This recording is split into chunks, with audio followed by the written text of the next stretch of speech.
Englishman citizen manages to pass himself off as a French, it follows, therefore, that he comes from that privileged class brought up by French governesses, tutored by French instructors, perhaps even educated at a French university. In a word, the man is undoubtedly an aristocrat. That would explain his sympathies. And narrow the field considerably. I believe that we shall find him at the center of social life in London, and that is where I propose we track him down. He does have a point, Ponceau. While he is in France, the cunning fox is always on his guard. But in his own backyard,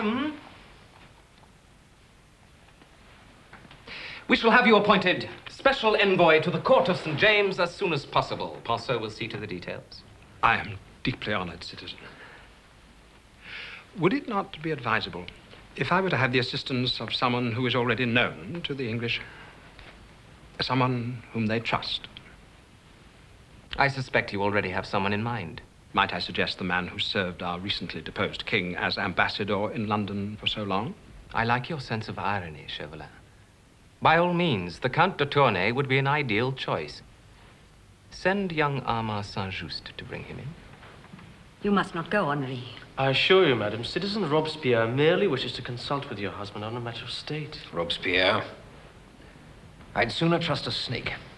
You have known me all my life. I give you my word, no harm will come to him. Well, there. You see, Mamma? You have Armand's word of honor. I shall be back in time for supper.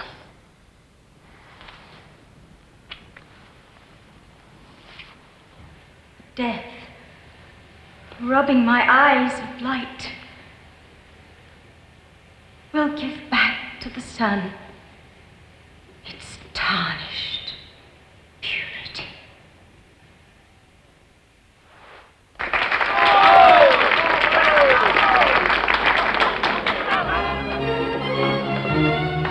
Percy?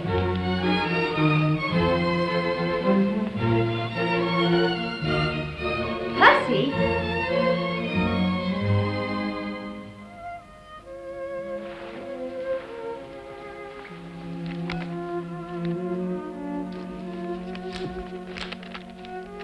My beloved, I have had to return to England urgently. Forgive me. I did not have time to kiss you farewell. Your own, Percy.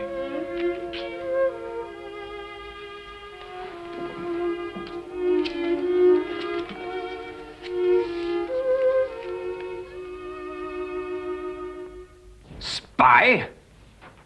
On my former associates and friends? You still refuse? Most emphatically. You must be mad. Take him to the temple. Perhaps some time in prison will bring him to his senses. Do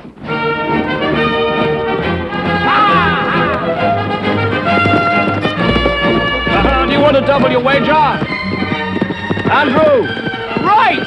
100 guineas! You'll never beat him! Well, hang on to my tail, if you can catch it.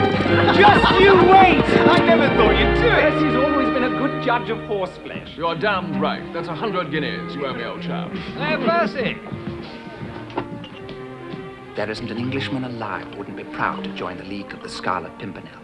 That may be, my friend. But the greater the number, the greater the risk of betrayal.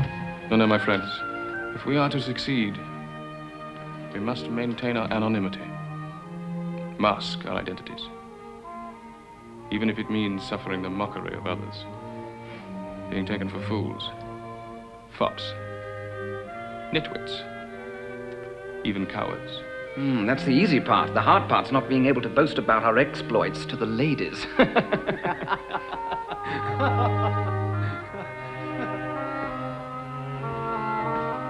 Tony!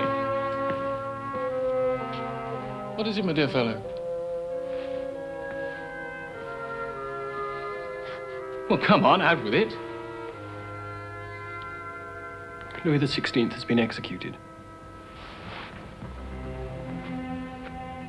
The Queen? Doomed to follow him to the guillotine. What news of the young Dauphin? The heir to the throne has been imprisoned in the temple. And there's more. Your friend, the Count de Tournay, has also been arrested and taken to the temple. His family? They're still safe by the last report.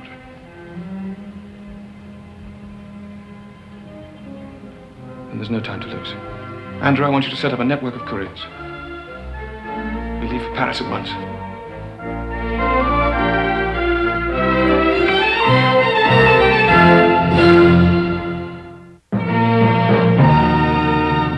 Deliver this to the captain of the Revolutionary Guard in the Place de la Grève. Yes, sir. Can't you see that I'm busy?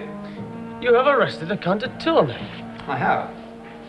On the orders of Citizen Robespierre. I gave my word of honor. May I remind you that your first duty is to the Republic and not to the Count de Tournay and his family. You may go. And you.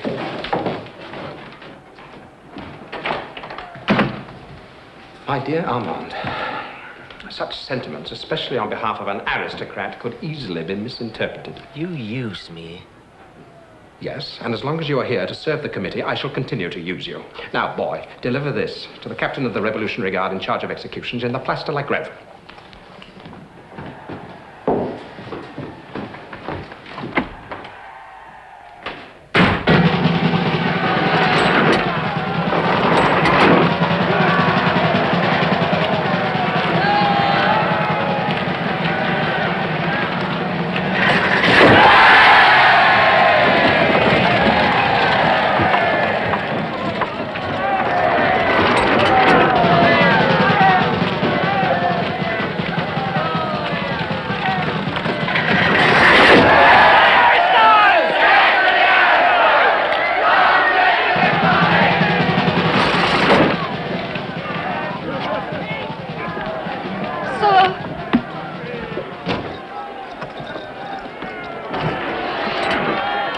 Captain.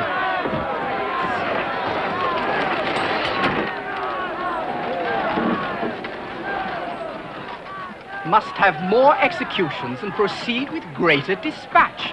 You can tell Citizen Chauvelin, if he thinks he can do better, he's quite welcome to come and try for himself. Might do him good to get some blood on those lily-white hands of his, huh? In the name of God, monsieur, save me. I swear I've done nothing. Nothing. Save your breath, mademoiselle. He's one of them that sent you here. May God have mercy on your soul, monsieur. You're surely damned for what you do.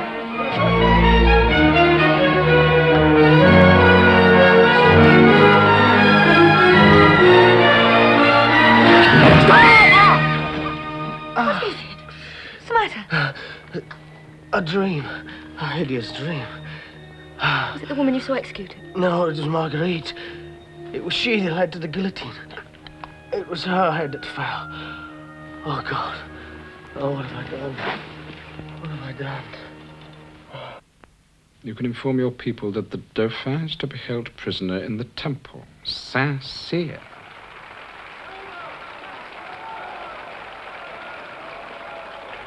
My darling. Marguerite, my dearest. Paul.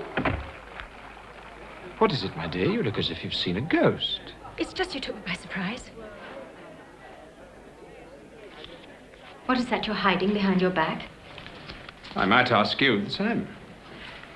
You have no right to pry into my personal affairs. Even when those personal affairs smack of treason. Treason? Surely you don't think I have anything to do with... Paul, I swear I happened upon this note only by chance. Why didn't you come to me with it? I didn't know what to do. I think I wanted to be sure that it was important enough before I did anything so drastic. Drastic? As report it to the committee. My darling Marguerite, I'm not the committee. I'm the man who hopes one day to marry you. But you are an agent of the committee. Wouldn't it be your duty to report? My first duty, my dearest, is to you. I may not always find the way to show it, but I love you with all my heart. I give you my word, I will never betray your confidence.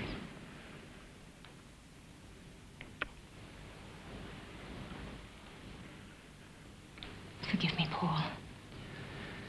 On the other hand, it is your duty to report this to me officially. And then, and only then, I'll take the appropriate action.